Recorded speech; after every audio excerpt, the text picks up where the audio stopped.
주셨습니다. 고맙습니다. 감사합니다. 여러분 내일이 무슨 날이죠? 와, 아까 집사람이 그러더라고요. 자기는 어린이도 아닌데 어린이날이라고 쉬려고 그런다고. 다 아이들 때문에 우리들이 덕보고 삽니다. 전 세계적으로 어린이날을 제정해서 지키는 나라가 딱 한 군데 있습니다. 그 나라가 어느 나라일까요? 이 대한민국은 참 독특한 게 많습니다. 이런 미국 같은 나라도 이 어린이날이 없습니다. 근데 이제 공교롭게도 금년이 이 수업파 방정환 선생님을 통해서 이게 어린이날이 제정이 된 것이 1922년입니다. 그래서 금년이 꼭 100년 되는 해입니다. 참 의미 있는 그런 어린이날을 맞이하게 되는데 1922년 3.1 운동이 일어나고 나서 어떻게 하면 우리 아이들에게 민족의 정신을 고취할 수 있을까? 이제 그 고민을 하시다가 일본의 동경에서 색동회라고 하는 것을 조직합니다. 그래서 조직을 통해서 그때 5월 1일을 어린이날로 딱 제정을 해요. 그래서 처음에는 5월 5일이 아니라 5월 1일이었습니다. 그러다가 1944년도에 날짜를 5월 5일로 바꿨고요. 1970년대에 들어서서 드디어 빨간 날이 돼서 내일은 푹 쉬십시오. 우리 교회에 속한 어린이들 하나님이 복 주시기를 바라고, 하나님 우리 어린이들 귀하게 들어 쓰시기를 바라고, 우리의 기도와 우리의 그들에게 좋은 교육의 환경을 많이 제공을 해서 멋진 미래를 책임지는 하나님의 사람들로 우리 귀한 어린 친구들을 복 주시기를 바라고, 우리 손주들을 하나님이 그렇게 쓰시기를 바라고, 우리 어린이들이 있다 생각하시고 여러분 박수 한번 해주셔야 돼요. 우리가 기도원을 계속해서 만나고 있습니다. 우리 기도원 하면 늘 머릿속에 기억나는 것이 뭐냐면 300명 용사입니다. 이것이 이제 기도원에게 있어서는 어떤 트레이드 마크거든요. 300명 가지고 엄청난 위대한 군사, 숫자까지 나오잖아요. 13만 5천 명. 도저히 불가능한 이 싸움에서 이 기도원이 혁혁한 공을 세웁니다. 이제 그렇게 하도록 하신 분이 누구냐면 기도원이 아니라 하나님이었다고 하는 사실이죠. 그래서 이 전쟁의 계획을 하고 전쟁의 마지막 승리까지 하나님이 주신 전쟁. 사실 그 고백을 듣고 싶어서 3만 2천 명 군인들 가운데 다 보내고 딱 300명만 골라놓은 거예요. 그렇게 해서 이제 하나님의 역사하심으로 이 전쟁에서 기도원이 큰 승리를 거둡니다. 우리가 그 모습을 보면 하나님이 함께하면 불가능한 것도 가능해집니다. 하나님이 함께하면 승리할 수 있고, 하나님이 함께하면 역사가 나타날 수 있고, 이제 그 모습을 우리가 그대로 이제 보여주고 있는데, 이게 그렇게 해서 아멘, 할렐루야 이걸로 끝났으면 얼마나 행복하겠습니까? 근데 그 다음에 기도원이 300명을 끌고 가서 13만 5천 명과 싸워서 거기에 혁혁한 공을 세웠잖아요. 그리고 나서 하나님 앞에 영광을 돌리고, 왜? 하나님이 하셨으니까, 또 하나님이 그 고백을 듣고 싶어 하셨으니까, 그래서 영광 돌리고 오직 하나님이 하셨습니다. 오직 하나님께서 우리를 들어 쓰셔서 고맙습니다. 감사합니다. 그리고 이 믿음의 고백으로 이 역사가 멋지게 피날레를 장식했다면 얼마나 감사할까. 그렇지를 못했습니다. 바라긴 우리 교회를 통해서 하나님이 하시는 그 일에 대해서 저도 그러고 여러분도 그러고 하나님이 하셨습니다. 그 믿음의 고백이 변질이 안 됐으면 좋겠어요. 이 기도원 같은 경우에 있어서는 오늘 본문의 말씀을 통해서 뭘 보여주고 있는가? 이 기도원이 그 뒤에 어떤 사람으로 바뀌어졌는가? 변질됩니다. 이 엄청난 승리를 거둔 다음에 이 기도원이 어떻게 변질이 됐는가? 그걸 오늘 성경에 그대로 보여주고 있습니다. 두 가지 면에 있어서의 변질이 일어납니다. 첫째는 이 싸움의 대상이 누구냐면 미디안입니다. 미디안이 와서 너무 괴롭게 하니까 하나님이 사사로 세운 사람이 기드온이거든요. 너무 7년 동안 죽을 고생을 해서 도저히 우리가 못 살겠다고 막 하나님 앞에 때를 쓰면서 통곡하고 한숨을 지으니까 하나님이 그 이스라엘 백성들의 기도를 들으시고 기드온을 딱 선택해서 사사로 하나님이 세우시는데, 이 기드온이 처음에 찾아보니까 포도주틀에서 밀타작을 할 정도로 완전히 겁에 질린 연약한 모습의 기도원이었거든요. 그런 기도를 하나님이 들어 쓰셔서 이길 수 없는 이 싸움에서 이기도록 하나님이 역사를 하셨어요. 그러면 이 싸움의 대상은 누군가? 미디안입니다. 근데 이 기도원이 누구하고 지금 싸우고 있는가? 자기 동족입니다. 여기 이제 두 군데가 나오잖아요. 수코트하고 분우엘이라고 하는 두 곳이 나옵니다. 이곳이 갓지파가 살았던 지역이거든요. 그러면 갓지파는 이 기드온의 입장으로서는 같은 지파예요. 같은 동족이라 그 말이에요.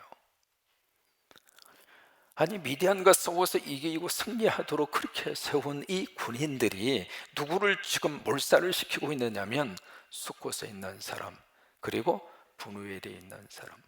자세한 내용은 지난주 말씀을 드렸잖아요. 막 추격을 하는데 이 군인들이 먹을 게 떨어진 거예요. 그래서 너무 배가 고프니까 여기 숙곳과 분이엘 사람들에게 먹을 것 좀 달라고, 빵 좀 달라고.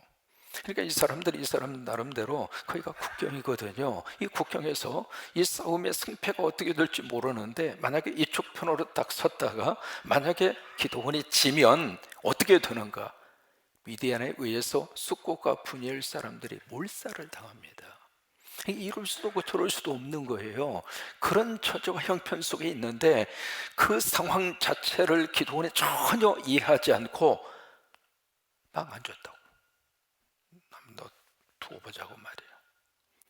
그래서 결국 막 추적해서 미디안 국경을 넘어섭니다. 국경을 넘어서라고 하는 말씀이 없어요.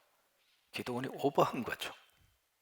그래서 막 국경까지 넘어서서 거기에 두 사람, 여기에 살문나와 세바라고 하는 두 장군을 딱 끌고 와서 거기에 여기에 숙곳과 분이엘 사람들을 진멸시켜 버립니다.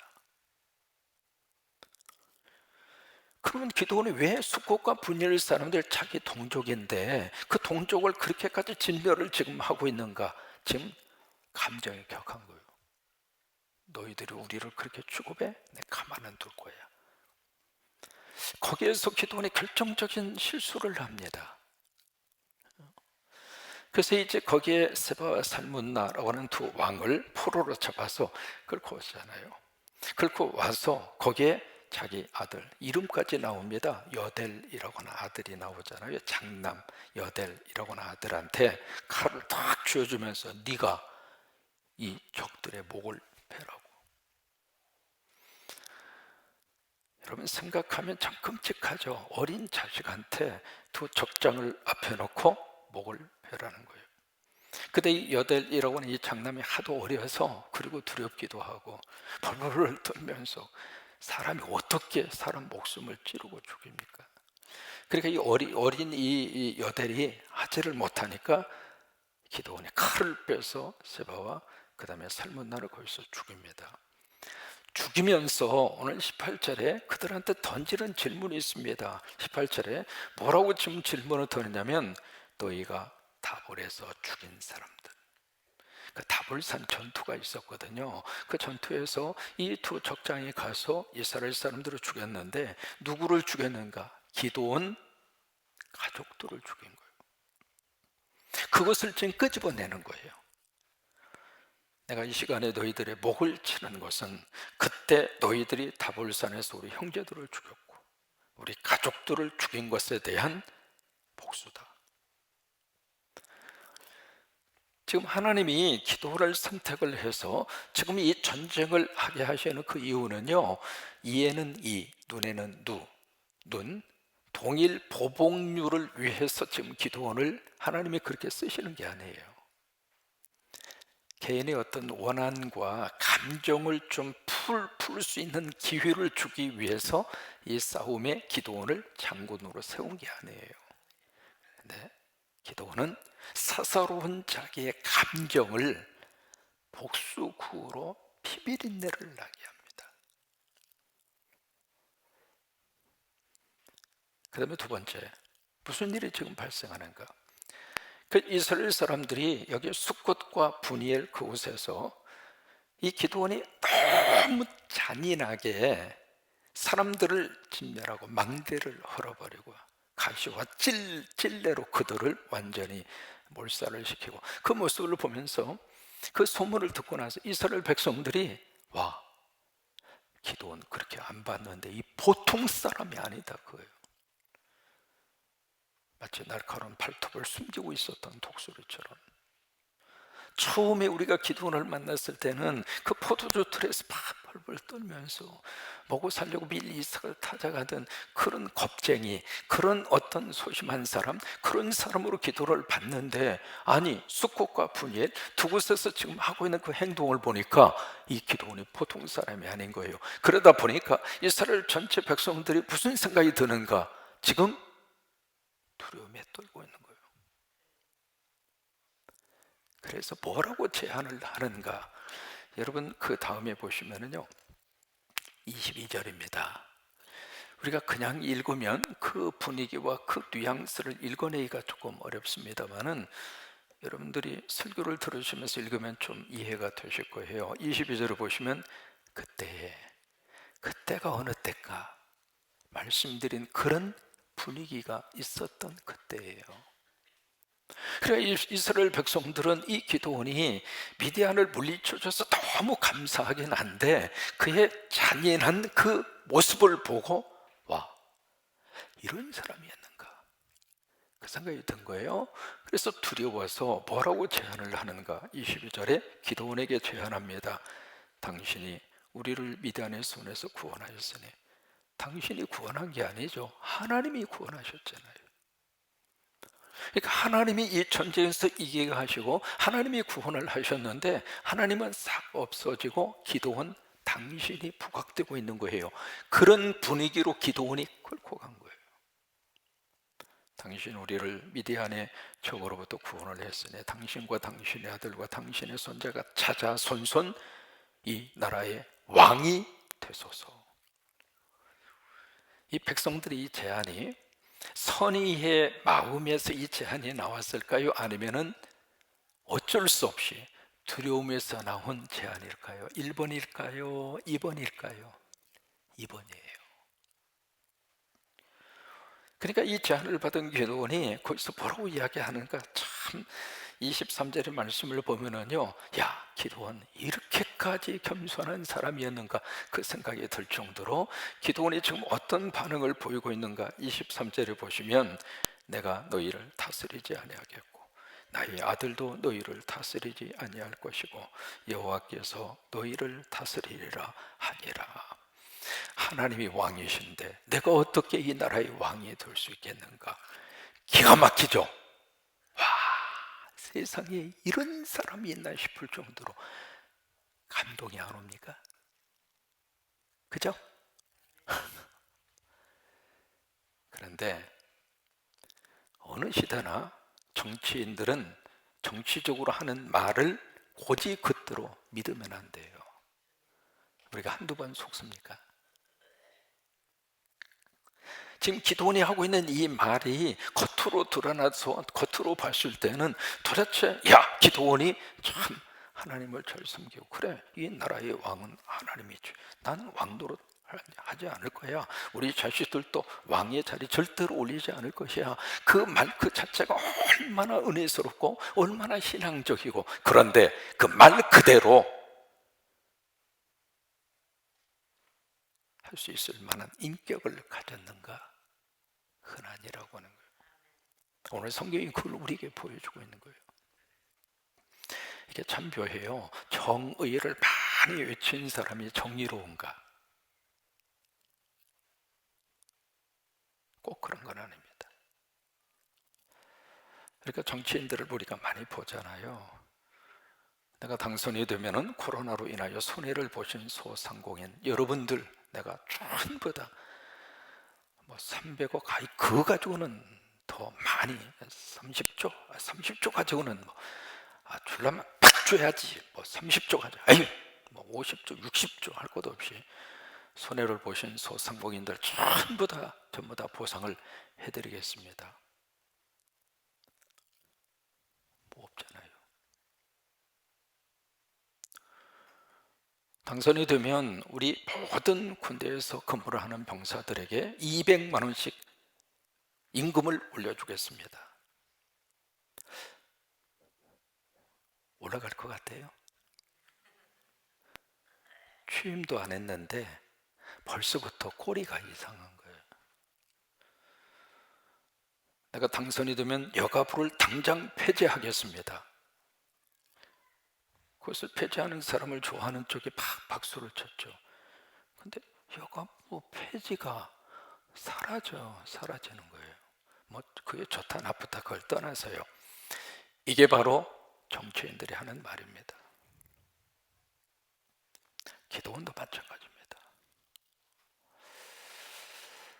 그래서 표면적으로는 자기가 왕이 되지 않겠다 그렇게 딱 선언을 하고 그 다음에 이 기도원이 무슨 짓을 하는가, 왕의 자리는 올라가지 않았지만 왕이 누릴 수 있는 그 이상으로 기도원이 그것을 누립니다. 어느 정도 누렸는가 한번 보실까요? 24절입니다.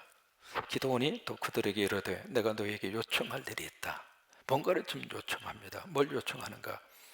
전리품을 가져오라 이거예요. 전리품을 가져오는데 여기 보시면 미디안 왕이 입었던 옷부터 시작을 해서 그 뒤에 쭉 나오잖아요. 26절에 그들이 입었던 옷부터 그 다음에 그 미디안 왕이 탔던 낙타, 그 낙타가 지금으로 말하면 전용 자가용이에요. 그 자가용 그것뿐만이 아니라 그것을 장식을 했던 것까지 전부 다 그 전리품을 지금 기도원이 어떻게 하는가, 백성들을 통해서 그것을 전부 다 가지고 오도록 해서 그것을 기도원이 인마에 포켓합니다. 다 자기가 가져가는 거예요. 근데 특별히 여기 요구하는 게 있어요. 뭘 요구하느냐면 금 귀고리를 요구해요. 이게 귀걸이가요 벌써 고대 사회로부터 귀걸이가 이렇게 있었어요. 지금만 있는 게 아닙니다. 고대 사회로부터 귀걸이가 있었는데 특히 이스마엘 이 사람들은 이 어느 한 곳에 정착하는 정착민안이기 때문에 귀중품으로 금을 그렇게 많이 소유를 했거든요. 그래서 이 금 귀고리를 전부 다 겉옷을 탁 펼쳐놓고 여러분 전리품으로 그 빼앗은 그거 전부 다 이 겉옷에다가 갖다 집어넣으시오. 여기 지금 즐거이 드렸다 그렇게 기록하고 있습니다만 즐거이 드린 게 아닙니다. 안 드리면 죽을 것 같으니까 갖다가 드린 거죠. 그렇게 해서 이제 금 귀고리를 전부 다 모아봤는데 여기 지금 무게까지 나옵니다. 그렇게 해서 탈취한 금 귀고리가 귀걸이가 어느 정도냐면 1700세겔입니다. 금이 1700세겔이에요. 이렇게 생각하면 계산이 안 되잖아요. 얼마나 드는지. 1700세겔은 지금으로 계산하면 20kg이에요. 금이 20kg. 놀랄만하죠. 우리 금덩이 이만큼만 있어도 횡재하는데 금이 20kg.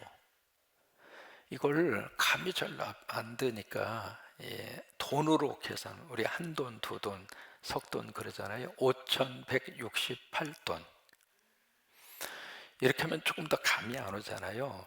오늘 시세로 금 한 돈이 29만 원. 그러면 5168 곱하기 29만 원. 혹시 계산되십니까? 150억. 어마어마한 것을 갖추는 거예요. 그러면 제가 왕이 안 되겠다는 사람이 왜 이렇게 백성들에 있는 것을 지금 쥐어짜서 자기 것으로 지금 가져가느냐고요. 변질된 거죠. 그뿐만이 아닙니다. 그렇게 해서 금이 한 20kg 정도 모아졌는데 그걸 가지고 뭘 만드는가? 금으로 에봇을 만듭니다. 에봇이라고 하는 것은 대제사장이 입는 예복입니다. 우리 식으로 말하면 여러분 성찬식 할 때 제가 가운 입고 나오잖아요. 그러니까 그런 것과 마찬가지예요. 대제사장이 입을 수 있는 거룩한 예복이란 말이에요. 그 예복이 바로 에봇이거든요. 근데 이것을 금으로 만들었단 말이에요. 아니, 목사가 가운을 다 걸치고 나왔는데 이 목사 가운 속에 막 여기저기 금으로 매대기를 쳤으면 여러분들은 은혜 받으시겠죠.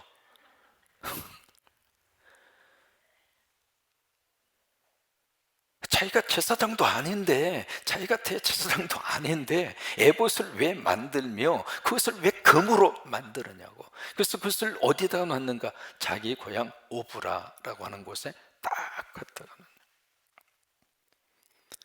그러니까 무슨 현상이 벌어지게 되는가? 그 당시에 성막이 어디 있었느냐면 실로에 있었어요.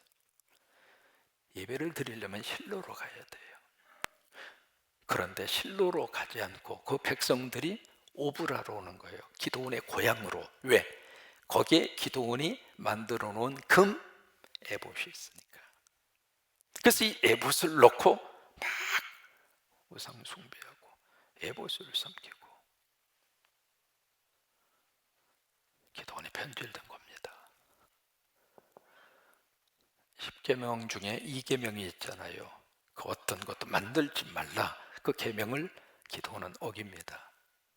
그리고 예배의 대상을 하나님을 예배 대상으로 가져야 되는데 그 예배의 대상이 금으로 만든 에봇으로 변질됩니다.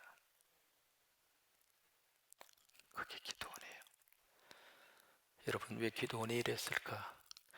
왜 이렇게 기드온이 그 엄청난 승리를 거둔 다음에 하루아침에 이렇게 기드온이 타락할 수 있었을까? 왜 그랬을까? 정답은 사람이니까.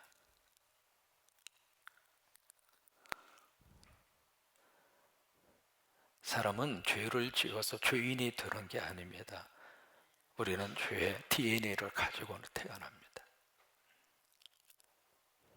그래서 그 어떤 사람이라 할지라도 성서 속에서 한 3만 5천 명 정도 사람의 이름이 쭉 기록이 되거든요. 그래서 우리에게 무슨 메시지를 주는가? 사람은 사람이다. 사람은 사람이다. 우리도 그러고 여러분도 그러고. 선줄로 생각하느냐? 넘어질까 조심하라. 왜 그 말씀을 주셨을까요? 인간은 어떤 경우가 있어도 변합니다. 우리 같으면 이 300명을 통해서 하나님이 기적같이 역사를 하시고 이 엄청난 승리를 했잖아요. 이 승리를 한 다음에 더 하나님 잘 섬기고 더 하나님 더 잘 받들고 그러면서 믿음으로 그 자리를 아름답게 지켜갈 것 같은데 사람은 그만한 능력이 없습니다. 다 넘어집니다. 그러니까 죄를 지을 만한 환경 속에 우리가 딱 가잖아요. 누구나 다 죄 다 지어요. 여러분 혹시 라스베가스 많이 들어보셨잖아요. 라스베가스는 처음부터 도박을 위해서 지어진 도시입니다. 거기가 완전히 사막이었습니다. 사막이었었는데 중국 사람들이 와가지고 뭘 했느냐면 대륙간 그 종단 철도 그 공사를 중국 사람들이 와서 합니다. 엄청나게 많이 죽었어요. 그래서 이 중국 사람들이 거기다가 라스베가스 근처에 뭘 했냐면 후보댐이라고 하는 댐을 건설합니다. 중국 사람들이 와서 고생도 많이 하고요. 그랬거든요. 그래서 이 엄청난 그 댐을 건설을 하는데 이 중국 사람들이 이제 모여서 시간이 있을 때마다 모여서 뭘 하느냐면 전부 다 마작을 하는 거예요. 중국 사람들의 특징이잖아요. 그래서 이제 거기서 마작하는 것이 기원이 돼서 그게 발전이 돼가지고 거기가 완전히 사막과 같은 그 허허벌판을 인위적으로 꾸민 도시가 라스베가스예요.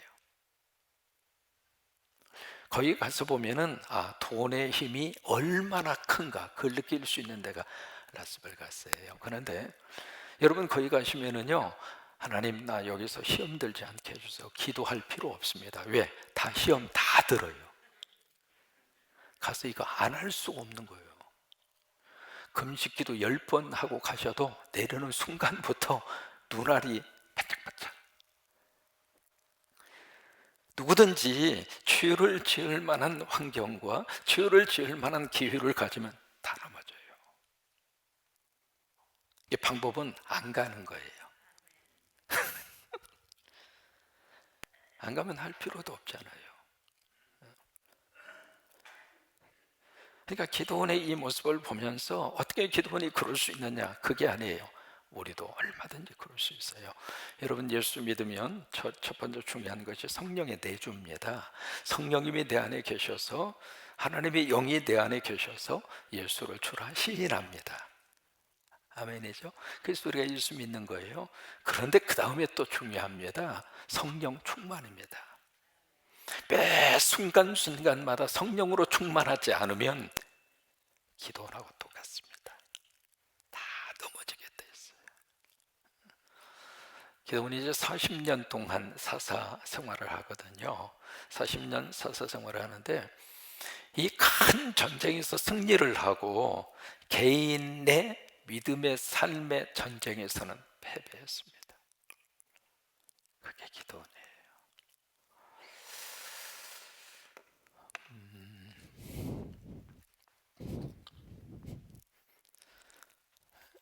그래서 오늘 설교 제목을 궁극적인 해결사 그렇게 붙였는데, 왜 그렇게 붙였느냐면 사람은 궁극적인 해결사가 아닙니다.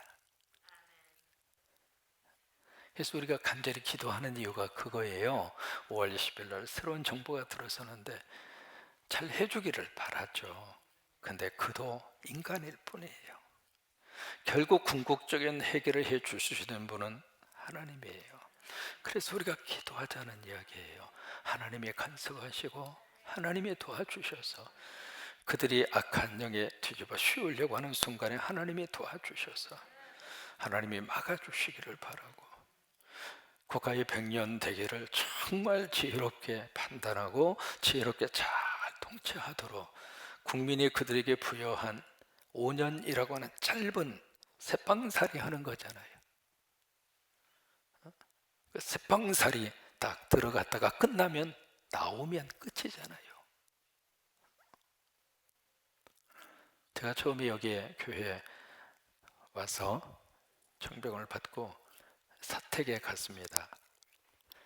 사택에 크래시홈에 안내를 받아서 딱 가서 첫 번째 느낌이, 이 아파트 너무 크다. 48평 아파트를 제 생전 처음 봤어요. 그래서 이거 청소를 다 어떻게 하냐. 그래서 이제 선임 장로님 보고, 장로님 이 아파트 너무 큽니다. 이걸 좀 팔아가지고 조금 작은 데로 갑시다. 그래서 뭐라고 한 줄 알아요? 목사님 것도 아닌데 뭐 그러세요? 가만히 생각해 보니까 맞더라고. 내 것도 아닌데, 내가 여기에 뭐 주님 오라고 할 때까지 살 것도 아닌데, 이 교회 담임 목회하는 동안에 잠깐 들어가서 사는 것뿐이잖아요. 내일이라도 하나님 그만둬 하면 알았어요, 아멘. 그리고 붙들어 있어가지고 어디로 갈지는 몰라도 가야 되잖아요. 그 말을 들으면서 맞다, 내 것도 아닌데 이러쿵저러쿵 할 필요가 없지. 그런데 지금까지 살고 있잖아요. 잘못됐어요?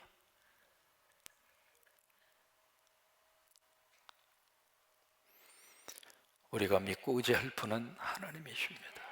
사람을 믿을 수도 없고, 그 사람 자체가 잘못돼서가 아니라 사람은 처음부터 죄 가운데 태어났고 죄 가운데 잉태를 했고 죄 가운데 살고 있어요. 그러기에 우리의 모든 것을 해결해 주시는 분은 여호와 하나님이십니다. 그래서 하나님에게 기도하자는 이야기예요. 기도해서 자기 정부가 잘 성공해야 우리가 편하게 살 수 있습니다. 절대로 우리는 이 정부가 잘못되기를 원하지 않습니다. 잘 돼야 됩니다.